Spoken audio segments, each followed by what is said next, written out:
मैं पत्रकार बंधुओं को ये कहना चाहता हूँ कि सीधे सीधे चोरी जब किसी गांव में घर में होती है तो आदमी को यकीन तब तक नहीं होता यही चोर है जब तक माल बरामद न हो जाए।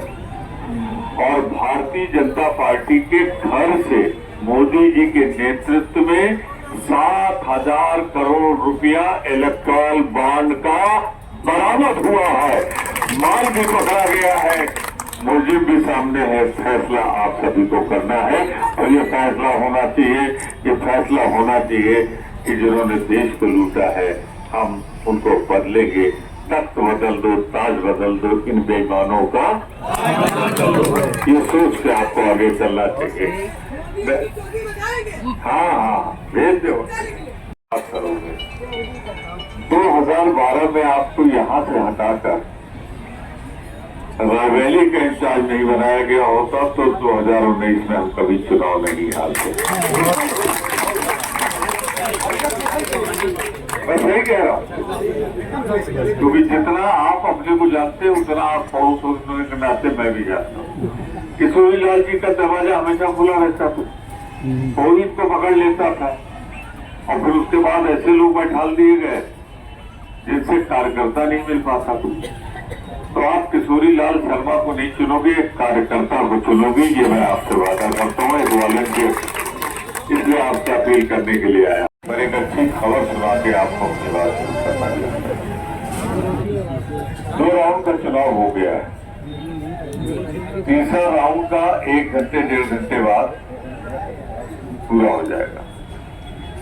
इस राउंड में कहा जाता है कि समाजवादियों का गढ़ है, कांग्रेस 1 सीट से लड़ रही है, फतेहपुर सीकरी में ऐसा कोई लोकसभा क्षेत्र नहीं है जहां पर कांग्रेस लड़ रही हो और पहले दूसरे तीसरे राउंड में नहीं गया।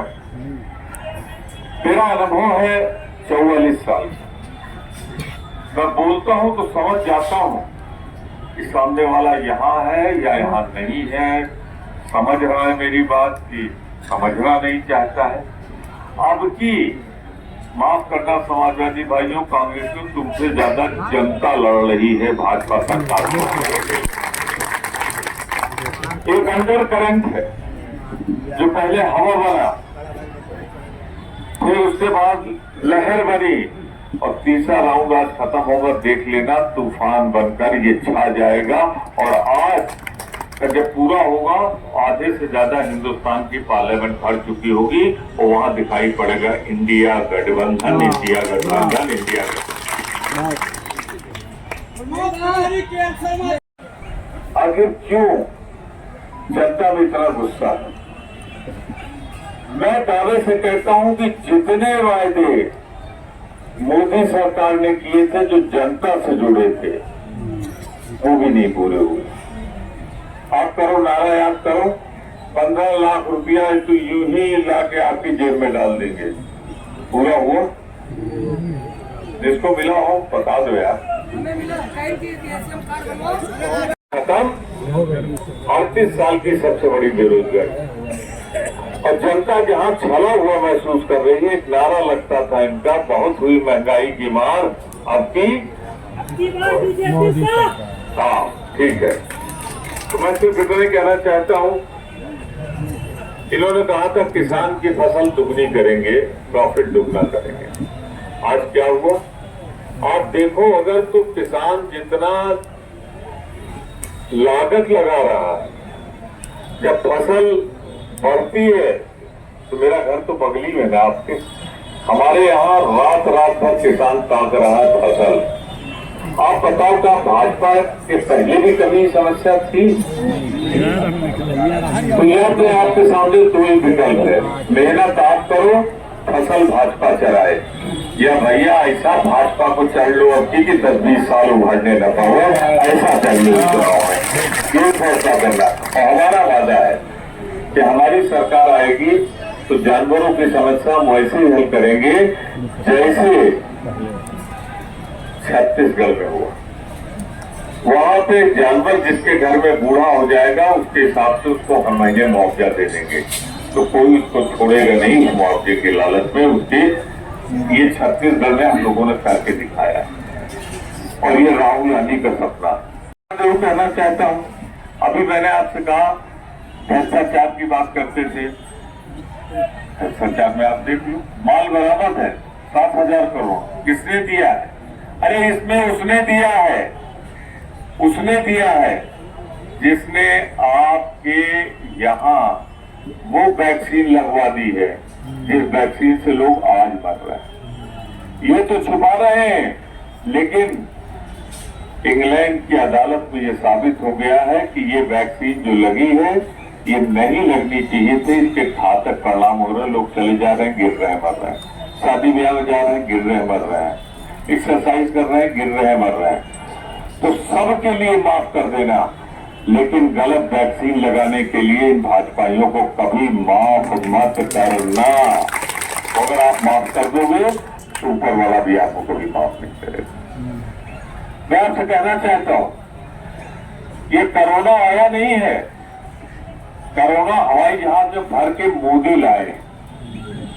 हमारे नेता राहुल गांधी ने तो कहा था कि ये बंद कर दो हवाई जहाज, कोरोना नहीं आएगा। लेकिन राहुल गांधी को अपने आका अमेरिका के राष्ट्रपति ट्रंप को खुश करना था, नमस्ते ट्रंप कराना था। ये आए, इनके साथ 8-9 हजार आदमी आए और जो कोरोना आया उन शहरों में सबसे ज्यादा गया अहमदाबाद, मुंबई, आगरा, सूरत, जहां इन्होंने कार्यक्रम कराया। क्योंकि ये वो कोरोना था जो घातक था और इससे लोग बहुत मरे। जो दूसरा राउंड चला उसमें तो ज्यादा मौत हुई।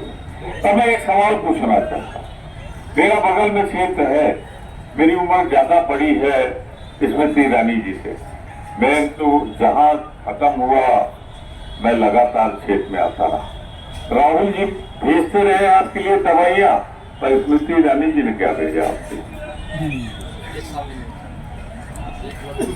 उनको जब लोगों ने कहा, भाजपा के लोगों ने, यही के लोगों ने, कि आप एक बार आ जाए, तो उनका ही अमेठी के लोग हैं जो राहुल गांधी के नहीं हुए तो मेरे क्या होंगे। माफ करना मेरे दोस्तों, ये कहने के लिए मौका आपने दिया। अब उस मौके का अगर सचमुच आपको लगता है कि हमको जो प्यार इसने गांधी परिवार से मिलता था वही मिले, कम से कम आपका सांसद आप हो, तो किशोरी भाई को जिता देना, आपको राहुल प्रियंका दोनों मिल जाएंगे। राहुल जी ने खुद दोनों लिखे के एमपी रहूंगा, जाके कहते ना, मैं आपसे कह रहा हूं कि राहुल गांधी का शरीर आए हो ना आए हो, रूप में उनके प्रतिनिधि के रूप में किशोरी लाल शर्मा जी आपके बीच में आए। मैं आपसे एक चीज जो कहना चाहता हूँ, 700 किसान मरे आंदोलन में, आप जानते हैं, लेकिन कुछ बात कहनी पड़ेगी। आप कार्यकर्ता हैं, आपको मोर्चा संभालना है, कि क्या कहें जिससे लोग आकर्षित हों। तो हमारी जो गारंटी है 6-7 है, लेकिन आप 3-4 ही याद रखिए। आप दावा करिए, कहिए ठोक के कि अगर हमारी सरकार बनी तो हर गरीब परिवार में, फिर से सुन लीजिए, हर गरीब परिवार की एक महिला को हम 1 साल में 1 लाख रुपया देंगे। यही नहीं, आप कह सकते हैं कि जो बेरोजगार नौजवान हैं इनको हम 1 लाख रुपए का स्टाइपेंड देंगे जिनकी डिग्री होगी। आप कह सकते हैं कि हम किसान की जो पैदावार होगी उसका न्यूनतम समर्थन मूल्य तय करेंगे। इसका जिक्र घोषणा पत्र में है भाजपा के। जो ये कहते हैं, लिखते हैं, वो तो पूरा नहीं करते, जो नहीं कह रहे हैं वो कहां से पूरा करेंगे। तो मैं आपसे एक बात बहुत साफ कहना चाहता हूं कि चुनाव चाह के लड़ा जाता है, चुनाव डर के नहीं लड़ा जाता। भाजपा की 10 साल की सरकार है, जवाब वो दे, जवाब हमको नहीं देना है, हमको सवाल करना है और हमारे सवाल का भाजपा जवाब दे। ये चुनाव का मुद्दा होना है। आज ये समय में सिपाही की भर्ती हुई, वो रिटायर होते थे, पेंशन मिलती थी। आज 4 साल बाद ही रिटायर हो जाएंगे। बहुत से लोगों की तो शादी भी ना हुई होगी और ना होगी, पेंशन हो चुकी है, क्योंकि पेंशन है ही नहीं।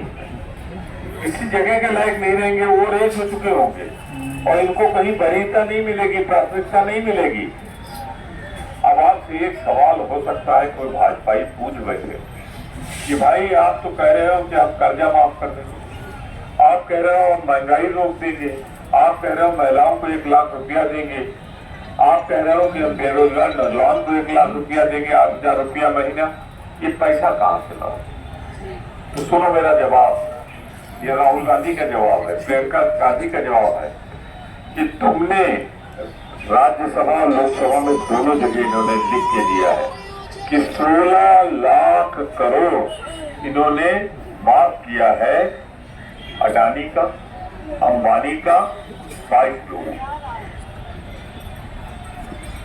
तो अगर तुम्हारे पास पैसा था 16 लाख करोड़, तुमने अडानी अंबानी पे लुटाया है, तो कांग्रेस इसको किसानों, नौजवानों, बेरोजगारों पे लुटाएगी। और तब भी हमारा कुल खर्च कितना आ रहा है मालूम है आपको? 7 लाख 7 लाख करोड़, 9 लाख करोड़ तब भी बचेगा। मैं आपसे कहना चाहता हूं कि जो हम कहते हैं उसको बताते हैं हम कैसे पूरा करेंगे। और इससे सिर्फ सवाल पूछो, कैसे महंगाई बढ़ी, बेरोजगारी कैसे बढ़ी, खेत हमारा क्यों चला जा रहा है? और अगर ये आपका खेत चला रहे हैं तो सच्चे अगर आप अमेठी के रहने वाले हो तो भाजपा का खेत ऐसा चल लो कि 20 साल पनपने न पाए, यही इनमें खेत चराई का जवाब हो सकता है। मैं आपको बहुत समय नहीं लूंगा, समय कम है। इससे हिसाब मांगो, रेल क्यों बंद हुआ, BHEL, इससे हिसाब मांगो, सेल राहुल जी लाए थे कैसे ये बंद हुआ, इनसे पूछो कि जो हिंदुस्तान पेपर मिल थी कहाँ गई, इनसे पूछो फूड पार्क क्यों नहीं लगा। और इन सब बातों के साथ मैं ये भी कहूँगा जो एक रोड जा रही है इसका सीधा मुआवजा आपको नहीं है, क्यों नहीं? इसकी सीधे जिम्मेदारी तो इनकी है जो तय रोड की मुआवजा देने की। तो मैं किशोरी भाई MP बनने जा रहे हैं, इसमें खुद दो राय नहीं। और जो लोग MP बनाना चाहते हैं जरा दोनों हाथ उठा के हमको दिखाइए। ऐसे